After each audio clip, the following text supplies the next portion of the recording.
We continue our look at Aristotle's Metaphysics that began with the book called The Categories. It extended through the Physics, and now there is a book called The Metaphysics.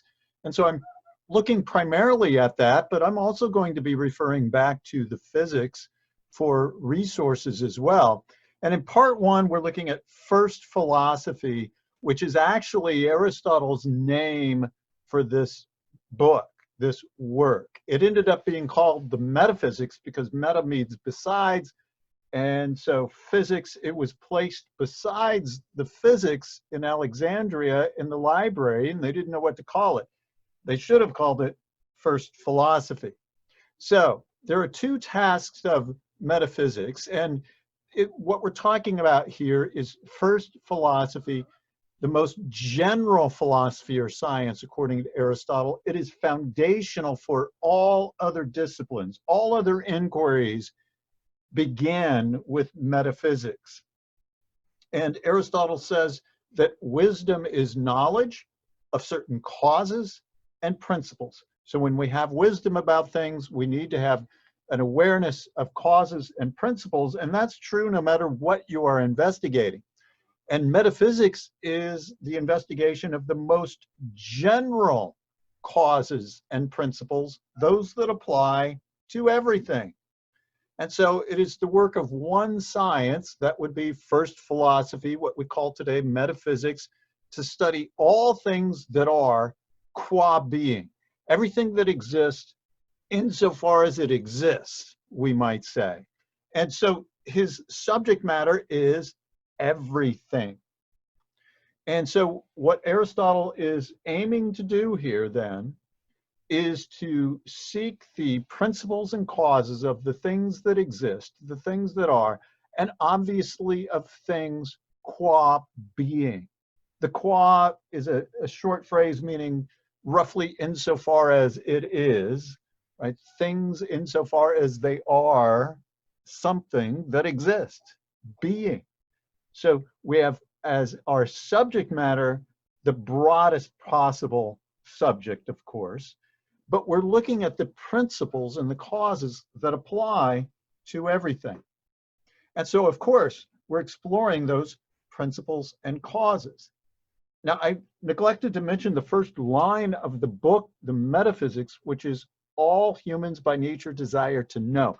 So Aristotle is completing this drive that he believes humans have to understand things, and humans are unique in their ability to understand universals and laws, principles. And so going back to a more particular topic then, the physician who is a craftsman is wise because he understands why this medicine is going to be effective in this particular situation. So a physician knows these kinds of things because it's always effective in that kind of situation, or it's generally effective in that kind of situation, and understands that general principle and so is able to apply it in a particular case, which would be true of a physician today. Crafts have an end product. So a physician is a type of craftsman, and so are other workers who we might more easily understand being classified as a craftsman, those who produce shoes, those who produce houses, those who produce clothes. Crafts have an end product as a goal. Every craft, every endeavor where we're creating something or trying to excel in some area, we have a goal. And so there are going to be principles that serve to reach that goal. So for example, in medicine, health is the goal. So there are going to be broad principles regarding health, principles related to exercise and sleep and eating and so on. For military strategy, the end goal is going to be victory.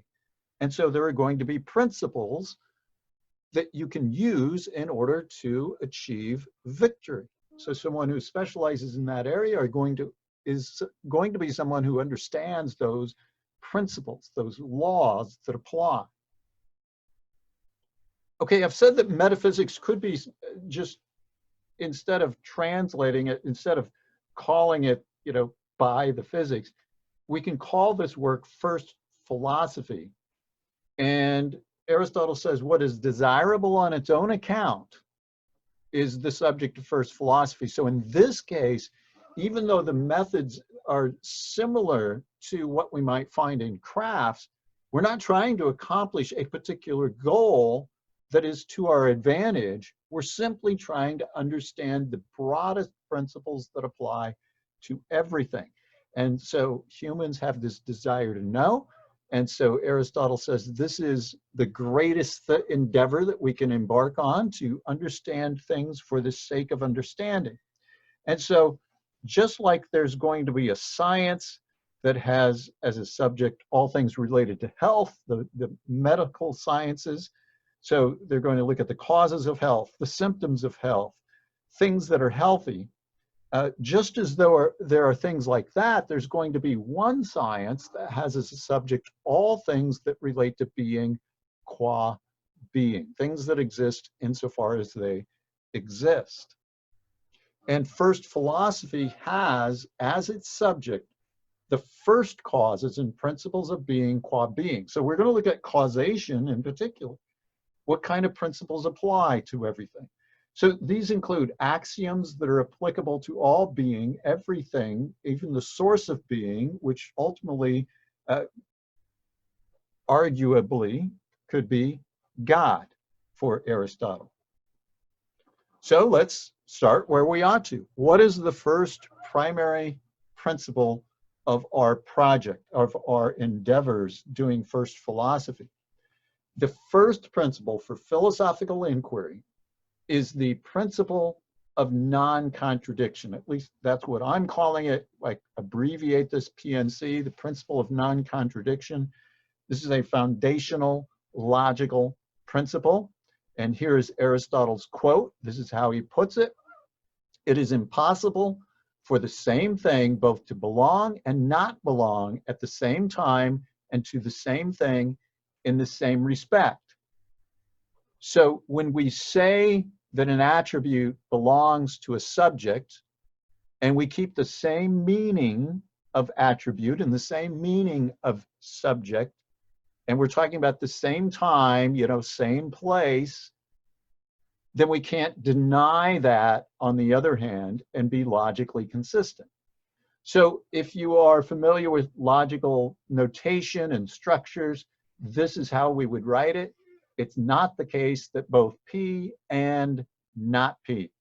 You cannot affirm a proposition and then deny that same proposition and be logically consistent. That is not possible. And, so sometimes somebody might ask someone, say, is that person bald? And a response might be, well, he is and he isn't. Okay. If you mean that literally, that there is a meaning of bald that does apply to the person and also does not apply to the person, you've made a contradiction, and that doesn't make any sense. What you typically have in there is vagueness, which is another topic.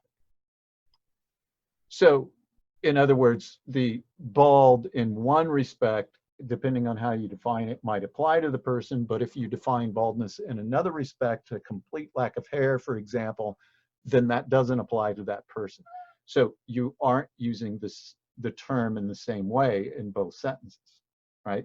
Now, the principle of non-contradiction serves as a most basic principle for reasoning for all disciplines. It is the foundation for reasoning. Without the principle of non-contradiction, there is no basis for reasoning.